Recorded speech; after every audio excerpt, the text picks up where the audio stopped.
ano ni Duterte na talagang pag tiningnan mo karimari-marim, 'di ba? Sabi nga ni Joma Sison Joma Sison mismo yung leader ng Communist Party of the Philippines. 'Di ba kilala naman natin yung kalaban niya ni President Marcos Sr. Pero anong sabi ni Joma Sison?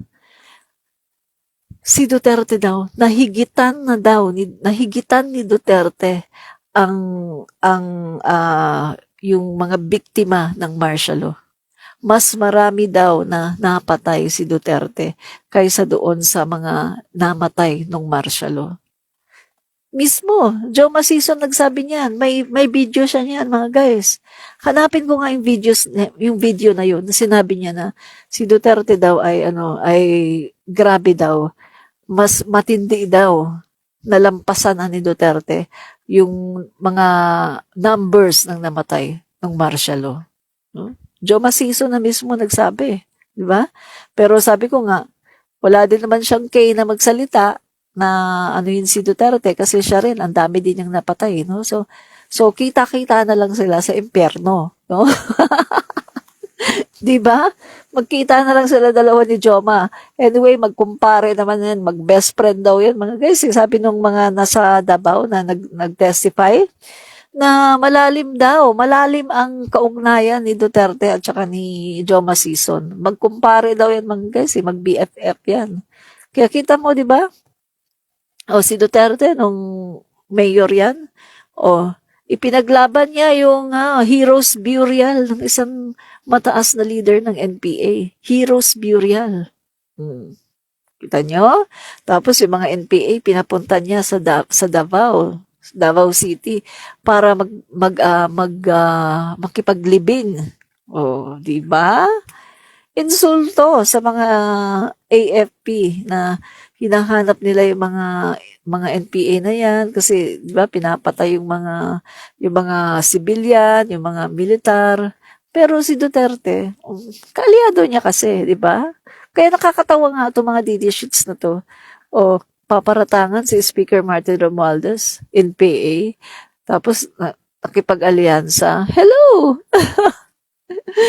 Ay, naku talaga naman.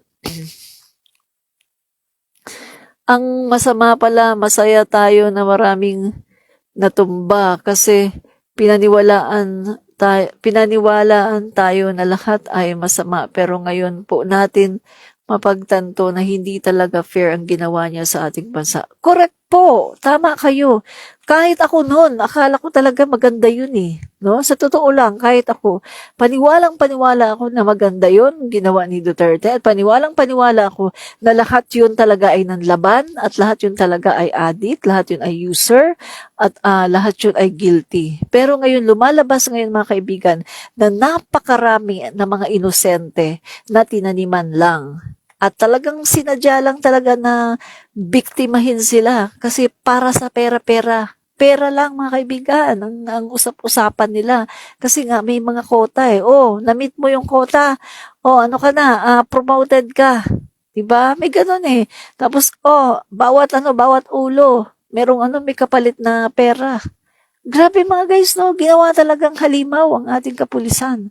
Sobra talaga ang ginawa ni RRD. Fitz Von Huevos, Juliet Paclibar, kahit pa ipagkakalat mo yan, walang maniniwala diyan. Dapat nang ibaon sa limot kasi walang kwenta ang laman. Oh, really? Talaga? Walang kwenta? Buhay ng mga tao ito. Hustisya ang hinihingi.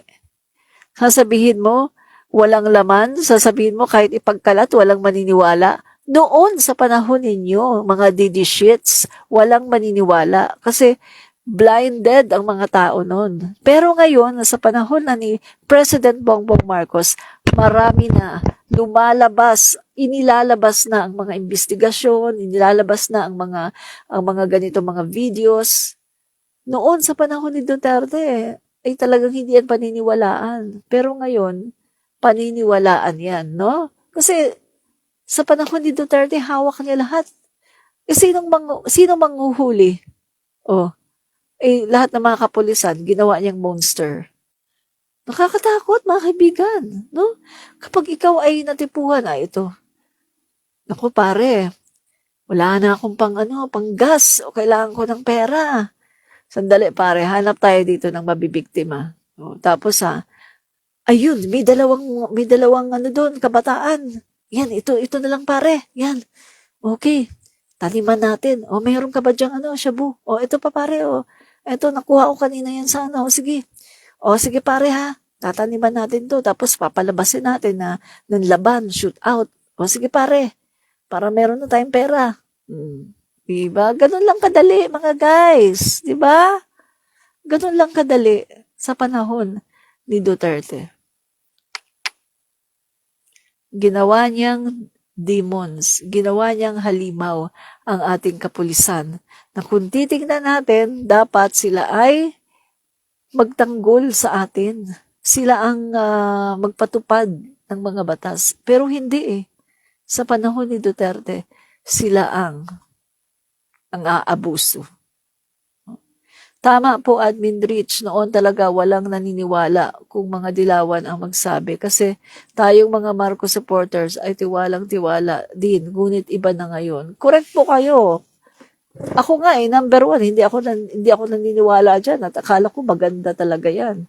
Pero ngayon kita niyo, ang daming lumalabas na mga katotohanan. Katulad na lang ng riding in tandem.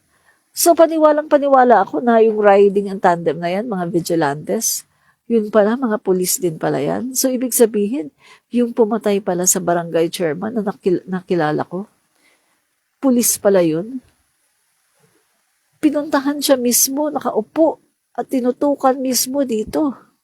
Dito mismo, boom, patay. Tapos anong ginawa nung riding in tandem? Naglakad lang siya. Naglakad lang. Pagkatapos, nung andyan na yung motor, sabay, shhh. Diba? Hindi mo kilala kasi lahat covered lahat mata lang ang kita So, hindi mo kilala. So, pulis pala yun. At bawat pala ulo ay merong katumbas na pera. Grabe, no?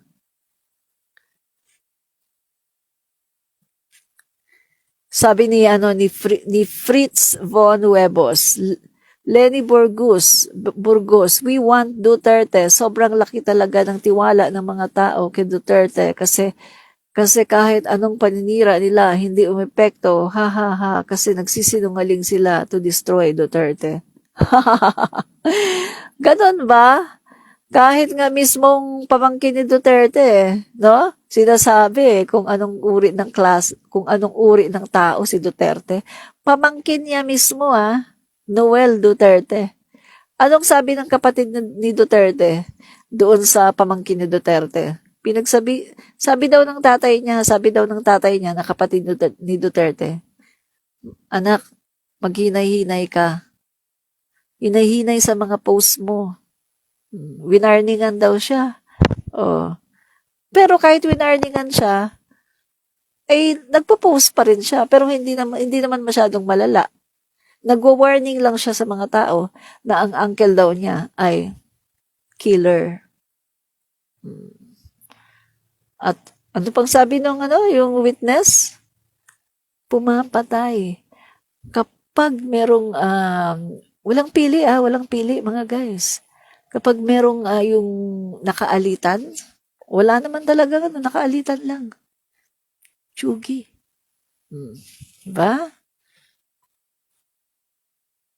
Sabi niya, Evelyn Hernandez, matagal na yung pinapakalat until now, ginagamit pa rin ng gas-gas na masyado. Matagal na talaga yan.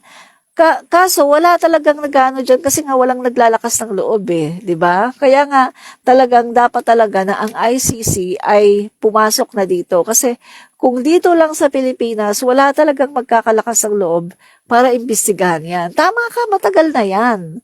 Pero alam mo ba, ito sasabihin ko sa iyo wala namang kasamaan na hindi matutuldukan Lahat ng kasamaan, lahat ng ginagawa ng tao na masama, matutuldukan yan at magkakaroon yan ng kaparusahan. Sinasabi ko sa iyo, yan ang totoo. No? Sa ayaw man o sa gusto ni Duterte, maririp niya yung kanyang nararapat na parusa. No? Sa paanong paraan, hindi ko alam. No? Ang Diyos ang nakakaalam. No? Maaring makapasok ang ICC dito at maaring talagang bigyan ng warrant of arrest yan. Maaring din namang hindi makapasok ang ICC dito, pero ang kaparusahan niya tiyak sa impyerno. At kasama ka dyan, Fretz Vos Huevos, kasama ka sa impyerno. Isasama ka daw ni Duterte, no? Sabi ni Duterte, takpan ko muna yung mukha ko para makita nyo. Yan ang sabi ni Duterte, Fritz von Huevos, we won't be accepted in heaven. Let's be frank. President Duterte told his supporters, so I will just bring you to hell and do not be afraid. I will wait for you there. We will stay together there. Fritz von Huevos, isasama ka ni Duterte sa impyerno. Magano ka na? Baon ka ng tubig Pero ang alam ko kasi Fritz, shout out ko na kayo at ako'y mag-out na. Juliet Paclibar, maraming po salamat sa iyong panunood at laging suporta. Lagi kitang nakikita na nanonood sa aking mga videos at nagko-comment. Maraming pong salamat talaga, no? Juliet Paclibar, no? Maraming salamat. Sana someday, no, makita ko rin kayo yung mga avid watchers dito sa ating page, no? Maraming pong salamat ulit sa panunood. And then, sa aking basher, si Fritz von Huevos, yan, salamat din. Charlie Doy, iyak ang Alliance Communist Terrorist Teacher. Maghanap daw ng ibang paninira laban kay Digong. Charlie Doy, are you sure? Parang hindi naman no? Ang sabi ni iyak daw ang Alliance Communist Teacher Terrorist, no? Maghahanap daw ng paninira laban kay Digong. Excuse me, no? Parang hindi naman paninira yung ginawa ni Franz Castro. Ito ay totoo, no? So, yan, yung nangyari na yan, patunay lang na walang pagdating kay Duterte, no?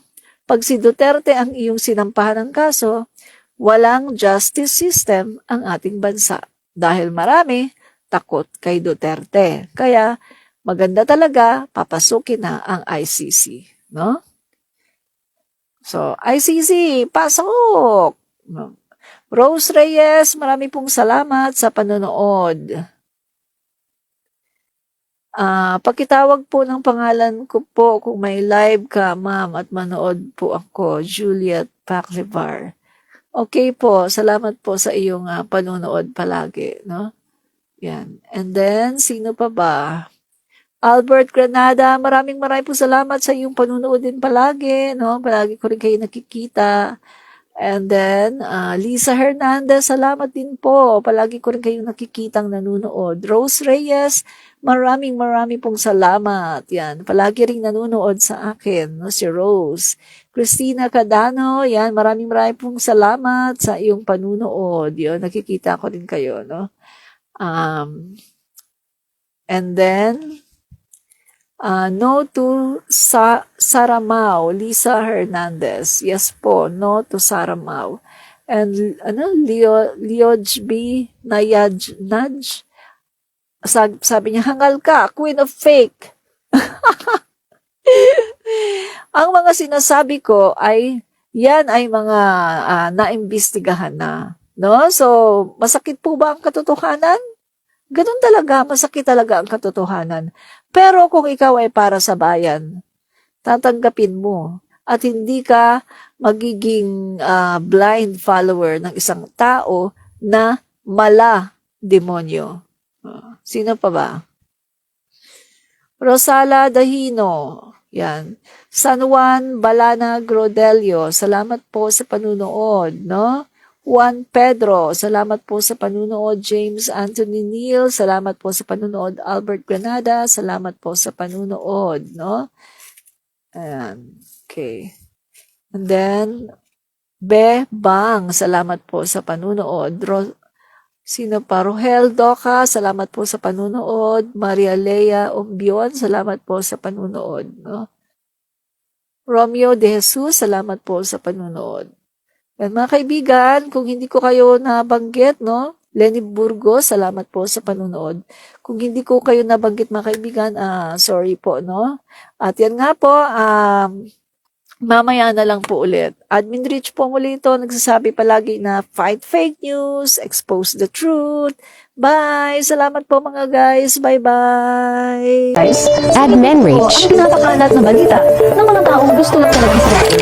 Commentarista. Nakita naman natin na ang kanilang mga pinapakalat ay walang katotohanan. Paano pa man karami ng mga taong sa iyo ay gagalit, ang talaga naman ikaw ay binibiba. Pero, galingan mo lang. Dagdagan mo lang, mga kaibigan. At the end of the day, performance doesn't lie. Ito po mga kaibigan, muli si Admin Rich. Fight fake news, expose the truth. Fight fake news and expose the truth. Fight fake news and expose the truth. Fight fake news, expose the truth. Fight fake news, expose the truth.